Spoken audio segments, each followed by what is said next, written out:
Hello, everybody. Today, we're going to have a journalist Mm. give us an expose of her experience of having just gone through the entire Transform program.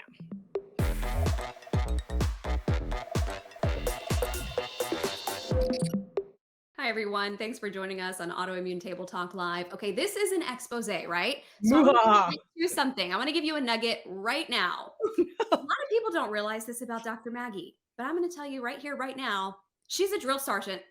Oh, boy. Working with Dr. Maggie is like working with a health drill sergeant. Oh, She, gosh. have you ever heard anybody describe you that way before? No, No. Okay. no. I think it's very accurate, and I think it's what so many of us actually did need because you hold our feet to the fire, and if we are not all in and not willing to do what it takes to transform our health and our autoimmunity, you're asking us, "What are we doing here?" Why are you in this program if you're not willing to do what it Why? takes? So it was almost like when I was starting my mastermind calls with you, a Yeah. little bit like, "Ooh, I better be on it," I better, Oh, I yeah. better have the answers ready, Oh, and I better yeah. be willing to do what you're saying because if not, why are we putting our faith in you in the Well, first I place? have a saying about that, Ann, which is I'm going to care just as much as you do. And I've heard you say, I can't care more than you to some people because sometimes it seems like they It are happens not all the as time. invested as you are. Yeah, right. I see that out there where there's a lot of people that actually do care less than I do. And if they do, it's like it's difficult for me and I won't work with them.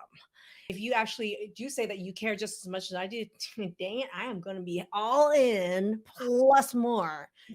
That's accountability, both directions. Yeah. Yeah. No, that's absolutely true. I did a whole vlog. Maybe you caught some of my vlogs as I went through the program. And in it, I talked about how it is such a different experience to have a doctor like Dr. Maggie who is so excited about your findings and your results. She absolutely is as invested as you are in learning about your health and discovering these things that then are going to contribute to being able to turn your health around.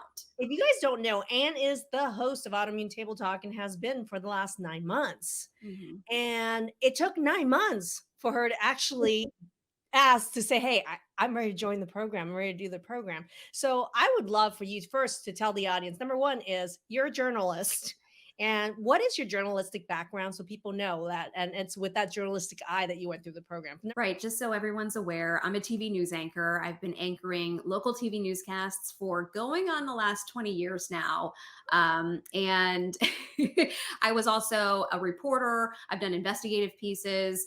And I love telling other people's stories and also bringing information to people. So that's been my background for a long, long time now. I currently anchor local newscasts from one location for places all over the country, local news. So it's a different kind of concept. So yeah, this is kind of my life. I love to learn information. I love to go ahead and spread information, but it's telling other people's stories, not usually my own, and not usually having the tables turned on me like we're doing today. If any of you guys have been catching her vlogs, she was generous and, honestly courageous enough to document her entire process from day one to from the beginning to the end of the transform program. That was a 2 month process. And I think you created, I don't know, 20, 30, No, I 40. think it was about 40 or so vlogs. Yeah, 40 vlog videos going blow by blow behind the scenes, your real time, real life experience as you went through the program. So we're gonna dig right in. So, Anne, it took you 9 months to actually ask to make the decision to actually join the program. And my question was, why did it take you 9 months? Yeah, why so long? Yeah. A number of reasons, probably number one, the cost of the program, Mhm. right? That's something that always gives people pause. And I know it Yeah. does because I talk to the alumni about it as well. Mhm. And so it's an investment, certainly in your time and in your financial resources. Mhm. But I think what was a game changer for me is when I finally watched the training that you have on price versus cost. Mhm.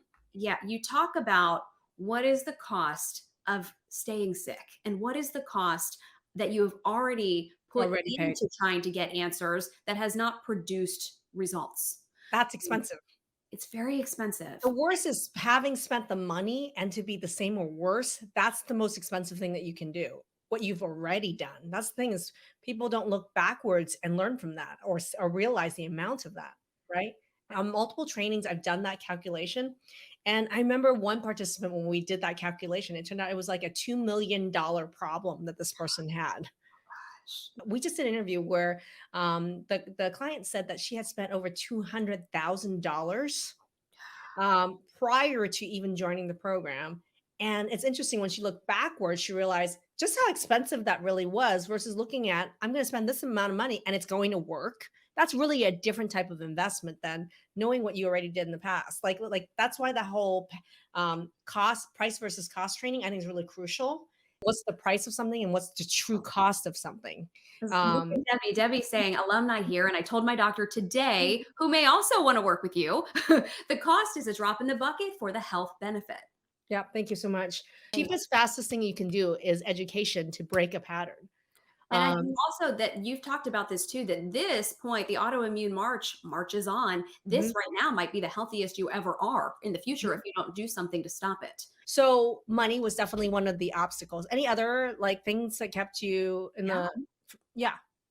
There's this feeling when you have been ill with autoimmunity and you have tried so many things and you have Mm, researched so many things, you yeah. feel like, I've tried it all, it feels like. How will this be We hear sort this all of the time.